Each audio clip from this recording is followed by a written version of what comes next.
Përshëndetje. Në Shqipëri, divani është qendra e shtëpisë.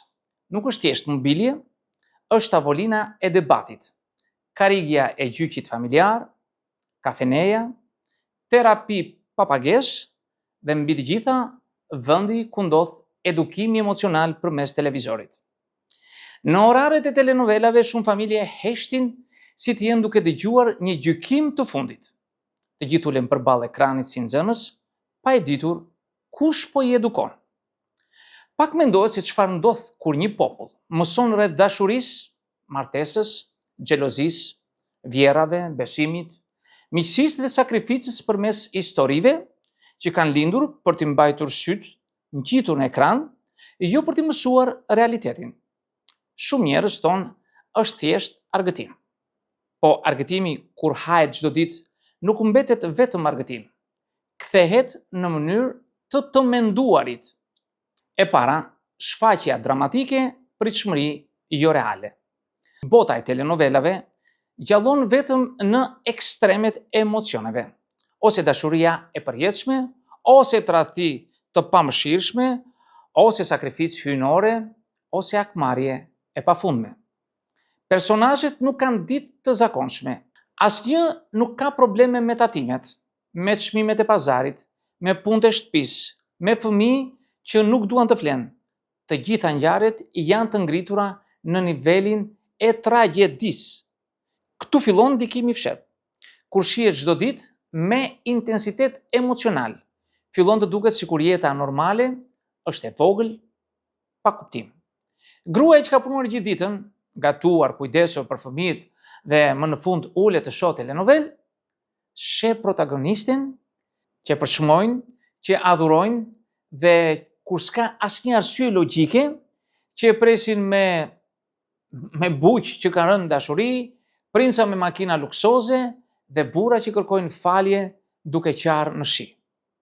Kur femra reale sheh femrën e ekranit, fillon të mërzitet me realitetin e saj.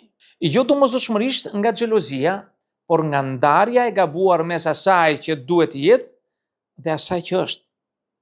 Pastaj shfaqet frustrimi. Pse nuk ka mund një romantik të tillë? Pse nuk ka sakrifica të tilla? Dhe mendja fshihet nga realiteti. Dashuria në jetën e përditshme është më shumë se për kujdesje, jo dramë. E dyta, modele femrash që nuk ekzistojnë. Këto programe krijojnë imazhe të pamundura të grave. Dhe agresiviteti nuk është vetëm te pamja fizike, është e roli emocional dhe social. Gratë në telenovela shpesh paraqiten si heroina që duhet të durojnë gjithçka, të sakrifikojnë pa pushim, të falin tradhti të përsëritura dhe të presin shpëtimin nga dashuria e burrit. Kjo ide e sakrificës pa limit nxit një psikologji të rrezikshme. Martesa si vend vuajtje për të fituar respekt. Nuk është e çuditshme që shumë gra me martesa të lodhura nuk kërkojnë ndryshim, por heroizëm emocional. Në vend të një jete të shëndetshme, kërkojnë histori që ja vlen të durohet. E vërteta e thjesht është se në psikologji, dashuria pa kufi dhe sakrifica pa reciprocitet nuk quhet dashuri, quhet vetë braktisje. Një martesë nuk ka nevojë për martir, ka nevojë për dy persona normal që din të ndajen barën, jo të ndërtojnë dramë. E treta, presioni burrave për të dukur të mëdhenjt e ekranit. Burrat e telenovelave janë ose princa të pasur e misterioz, ose gangster me shpirt të butë. Të dy llojet janë ekstremisht jo realist.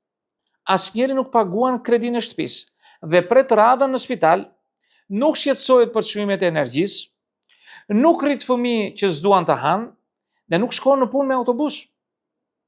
Burri i ekranit plotson ëndrrën e gruas, por dhe e shkatron vetëvlerësimin e burrit real, i cili nuk ka luksin të sillet gjithë ditën si romantik i përjetshëm. Dashuria e tij nuk është poezi, është punë. Shpesh mënyra se si ai tregon kujdes nuk është më me lule, por duke paguar faturat, duke mbajtur fëmijët, duke u lodhur që të ri familja në këmbë. Ky romantizmi fshihet, mbetet përgjegjësia. Dhe përgjegjësia është një nga format më të pashkëputshme të dashurisë, dhe pse nuk shfaqet në skena filmike. E katërta, mitologjia e vjerës dhe nusja në rol mbrojtjeje. Në telenovela vjera është e pamëshirshme, intrigante, e ftohtë dhe manipulatore. Ky model krijon një pritshmëri psikologjike shumë të dëmshme.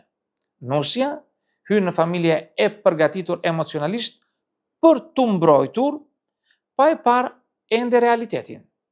Në shumë raste, problemet midis nusës dhe vjerës nuk vijnë nga realiteti, por nga predispozita. Telenovelat e ushqejnë këtë predispozit sepse konflikti shet. Por një familje e shëndetshme ndërtohet mbi bashkëpunimin, jo mbi spektakle. Shumë marrëdhënie mund të jenë neutrale, madje të mira, sikur të mos hyjnë në to me qëndrimin e personazhit që pret luftë. Psikologjia e frikës krijon konflikt edhe kur nuk ka arsyetim. E pesta, fëmijët që rriten me narrativ të rreme. Fëmijët dhe adoleshentët që shohin telenovela mësojnë se jeta drejtohet nga fatet, jo nga zgjedhjet, se problemi zgjidhet duke vuajtur, jo duke punuar, se bukuria hap dyer, ndërsa puna është detaj dytësor. Ata rriten me idenë se dikush tjetër do t'u rregullojë jetën. Por realiteti shqiptar kërkon aftësi, komunikim, shkallësi sociale, jo melodram. Kjo prodhon pasivitet, jo ambicie. Fëmijët fillojnë të jenë spektator, jo krijues të jetës së tyre. E gjashta, si mund të përdorim ekranin pa u përdorur prej tij? Zgjedhja nuk është të shkatrojmë televizorin apo ta thyejmë, nuk ka nevojë për që të demonizojmë telenovelat. Janë argëtim i vlefshëm, relaksues, i padëmshëm, kur shihen si të tilla. Problemi nuk është shikimi, por interpretimi. Duhet të mësojmë të shohim me sy kritik. Disa këshilla të thjeshta, por me efekt psikologjik të madh. Telenovelat shihen për zbavitje, jo për edukim emocional. Dashuria nuk matet me vuajtje, por me stabilitet. Martesa nuk është dramë, është bashkëpunim praktik. Burra dhe gratë nuk krahasohen me personazhe, por vlerësohen me realitetin që sjellin në familje. Një familje e shëndetshme nuk ka nevojë të duket interesante, ka nevojë të jetë e qetë.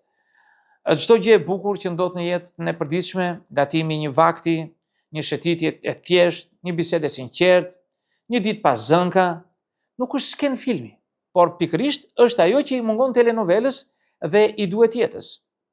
Dhe si përfundim do të thosha se ekrani mund të jap emocione të forta, por familja nuk ka nevojë për skenar të shkruar nga të tjerët. Ka nevojë për marrëdhënie reale, komunikim praktik. Telenovelat janë një botë tjetër. Shumë e bukur për të parë, por shumë të rreme për të jetuar.